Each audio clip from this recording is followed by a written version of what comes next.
ଏପରି କିଛି ଶବ୍ଦ ଅଛି ଯାହା ଦେଇ ମଞ୍ଜି ଗଜାଇପାରେ, ଆଉ ସେହି ଶବ୍ଦର କ୍ରିୟା ଫିଜିକାଲ ବା ଦେହାଶ୍ରିତ ଅଟେ। ଆଉ ମାନସ ସେତେବେଳେ ହୁଏ ଯେତେବେଳେ କୌଣସି ଇମ୍ପୋର୍ଟାଣ୍ଟ ଆବେଗ ଆମମାନଙ୍କ ମଧ୍ୟରେ କାର୍ଯ୍ୟ କରେ।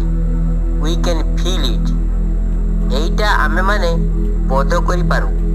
ପୁଣି ସେଇ ମାନସଟା ହିଁ ଉପଯୁକ୍ତ ଭାବେ ନିୟନ୍ତ୍ରିତ ହୋଇ ଫିଜିକାଲି ବସ୍ତୁଗତ ଭାବେ ପ୍ରକାଶ ପାଏ। I feel, I exist. ମୁଁ ବୋଧ କରୁଛି, ବର୍ତ୍ତମାନ ଅଛି, ତାକୁ ହିଁ ମଣିଷ କୁହାଯାଏ। ଚିନ୍ତା ମାନ ହିଁ ଚିତ୍ତତା, ଆଉ ଚିତ୍ତ ହେଲା ଚିତିତ୍ୱ ବା ଚେତନା।